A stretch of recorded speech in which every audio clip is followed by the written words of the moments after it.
Well, this is one of the more interesting amps I've had in here. In terms of configuration, this thing over here, obviously a combo.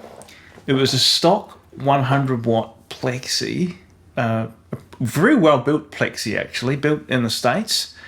Not a DIY home build. It's built from, you know, what is it? Rocket, right? Rocket amps. Very well built Plexi actually. And this thing's in a 4x10 combo, right? These are 30W Celestian greenbacks in this thing. The customer that bought this in wanted the full kind of José treatment, right? So he'd been through my back catalogue of videos. He had seen the kind of José stealth mod that I've had completed to a couple of Plexis, right? There's a 1959 hand-wired video and a 1987X 50W Plexi reissue that I've done this to, and he wanted the same thing. And look, in a combo kind of setup, you know, I was a little bit worried about how kind of it might come out, right? Because it is open back 4x10 cabinet. It's not going to have the same kind of push and tightness in the bottom end. In the end, look, I think it's come up pretty great, right? The 10-inch speakers are definitely a different vibe. They don't have the same bottom end push as you'd expect, but they are very immediate and have a real kind of presence about them and a nice cut in the upper mid-range. So a couple of tones from this amp, and I've just got a 57. What you've been listening to is a 57 straight up on one of the speakers there. And he also wanted an FX loop added to the amp. So today's video, in terms of kind of having a look at on the bench, I wanted to show you how you can use one of my FX loop boards to wire in an amp like this. Because in the combo, you know, you don't want the FX loop underneath the chassis, right? It's too hard to get to. You want it on top. So we reused two of the jacks. It's a 4-hole Marshall. In the new configuration, there's a high and a low input for the guitar. It leaves 2 spare jacks. So we're using those as send and returns. And you'll see when I take it to the bench how I've wired that up.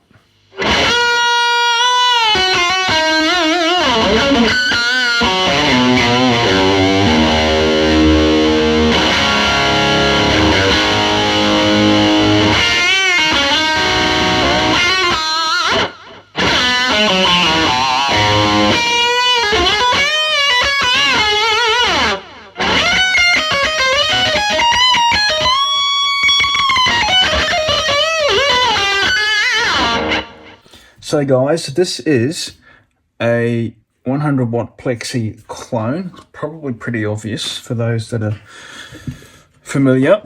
Now, this guy has come in for the good old José mod treatment, and I've done my, you know, what I've been calling the stealth mod, in that it's a José mod, but we don't drill, we don't put an extra tube in, and we don't drill, and we don't put extra pots in these holes here, right? So it just looks completely stock, and we convert the 2-channel volumes on the Plexi. This becomes the preamp gain, and this is the master volume.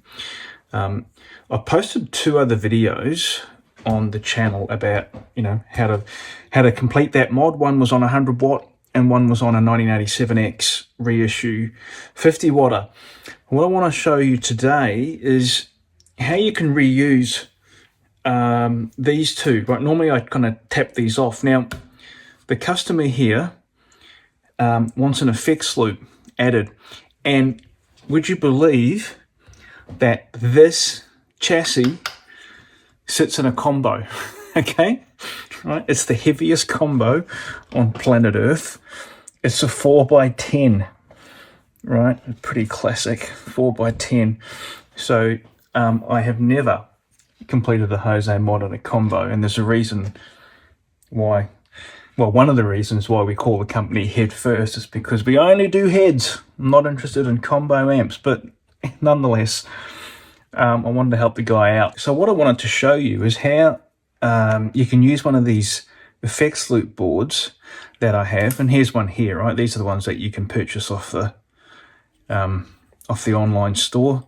These are only $10 US, right? And you know, we have a bill of materials. You can order all the parts for this yourself, or I can actually make one up for you and send it to you fully populated. But this is similar to how we added an FX loop to the Origin, right? If you populate the board and just leave the jacks off, you can run fly leads to existing jacks in the chassis. So these are 1.5 inch spacing, okay, standard Marshall spacing. So normally you'd have, you know, your FX loop kind of sitting in here like this, and you drill 2 holes into your chassis at 1.5 inches apart. Or you might have, you know, existing holes there, because some of the old JMPs that had the 4 speaker outputs, they're at 1.5 inch spacing, so you could reuse 2 of the speaker outputs for your loop. Now this is in a combo, okay, so it sits like this, and the bottom of the chassis is right underneath the amp, right? Really difficult to get to. So the idea here is to have your send and returns for your loop sitting right on top, right? So we're just reusing.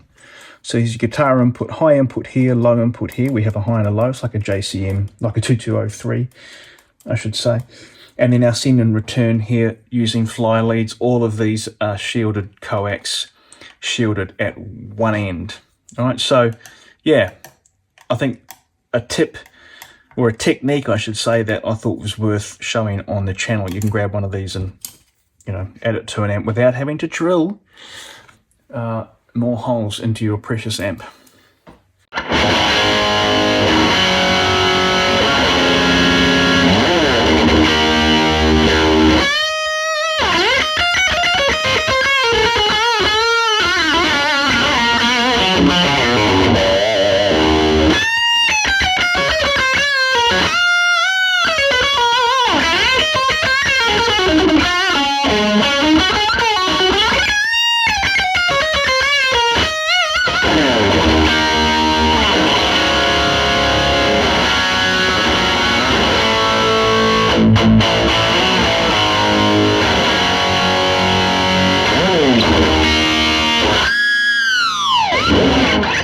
So that's it for today, guys.